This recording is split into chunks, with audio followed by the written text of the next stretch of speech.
Fabrice Eboué a dévoilé une anecdote improbable à propos d'une soirée de babysitting qui a tourné au cauchemar dans une vidéo disponible sur la chaîne YouTube Legend. Fabrice Eboué est une figure incontournable de la scène humoristique française.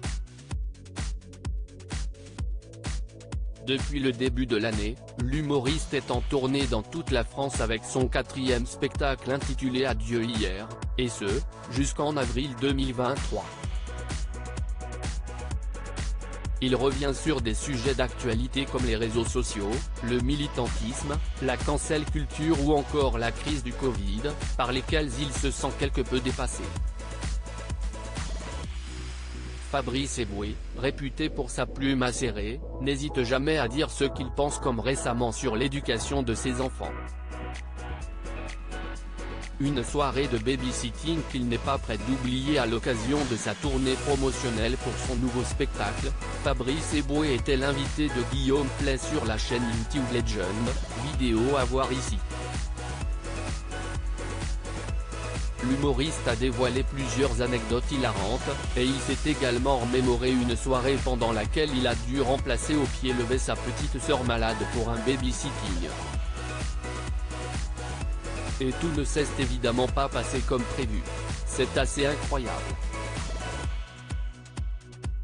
Il y a 2 enfants de 7 et 8 ans à garder jusqu'à 22/23 heures.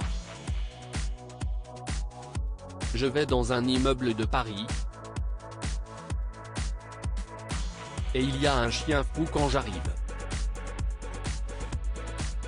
Tu sais, les chiens qui sautent partout. Et il est un peu jeune, un peu turbulent, mais il n'est pas méchant, a-t-il commencé à raconter. Je ne suis totalement pas à l'aise avec les chiens. Ils sautent partout. On est au mois de juin, et la fenêtre est ouverte et à un moment, il saute. Je le vois passer le balcon, on est au 4e étage. Je ne savais pas quoi en faire. Pendant que les enfants dormaient, Fabrice Eboué est rapidement descendu pour voir l'état du chien après son importante chute. Le chien est mort en bas. Je remonte le chien. J'attends les parents avec le chien sur la table, a-t-il continué.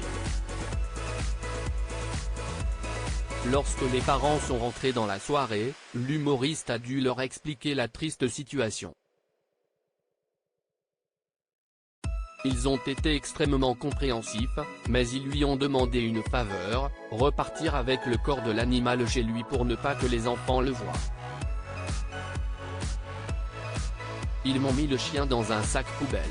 Je rentrais en métro. Je descends dans le métro avec le chien mort. Je ne savais pas quoi en faire, j'avais honte et je n'étais pas bien.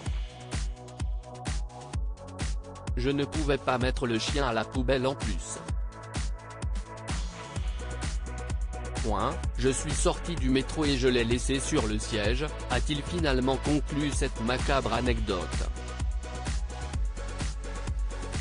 À lire aussi c'est super compliqué, Fabrice Eboué se livre sans tabou sur l'éducation de son fils et les difficultés depuis sa séparation avec Amel Chabi.